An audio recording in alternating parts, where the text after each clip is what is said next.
কেমন আছো? এই না তোমাদের জন্য পায়েস নিয়ে আসলাম। আরে কালকে আমার ছেলের জন্মদিন ছিল তো, তাই পায়েসটা করেছিলাম। এই নাও এই নাও। ভিতরে হ্যাঁ এসো। হ্যাঁ, বাহ, ভালোই সাজিয়েছো ঘরটা। আরে ওই দেয়ালটায় কেমন রংটা লাগছে না?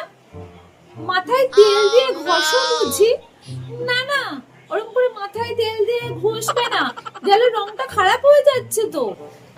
আসলে না, অনেক টাকা খরচা করে দেয়ালের রংটা করানো হয়েছে, বুঝলে?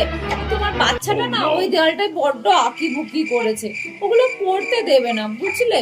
খারাপ হয়ে যাবে তো দেয়ালটা। আর যদি বেশি ড্যামেজ হয়, ড্যামেজের ফাইনটা দিতে হবে কিন্তু। মানে আমার উনি বলে দিয়েছেন, ওই জন্য তোমাদেরকে জানাতে আসলাম।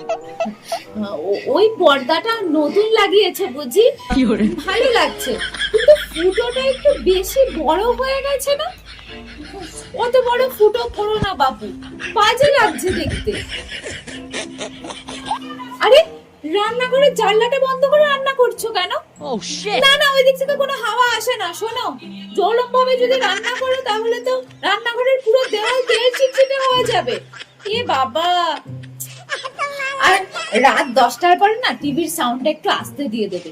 তোমরা না বড্ড জোরে টিভি সাউন্ড দিয়ে দেখো। আমাদের উনার আবার খুব প্রবলেম হয় ঘুমোতে, টিভির সাউন্ডে ঘুমোতে পারে না। টিভির সাউন্ডটা আস্তে দিয়ে দেখবে, হ্যাঁ? আর ব্যালকনিটা না একটু পরিষ্কার রাখবে। অত গাছপালা লাগিয়েছো ঠিক আছে, কিন্তু জং পড়ে যাবে তো।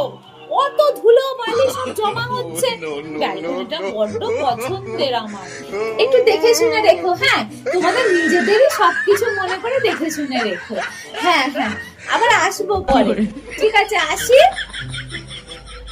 হ্যাঁ হ্যাঁ, আসছি আসছি।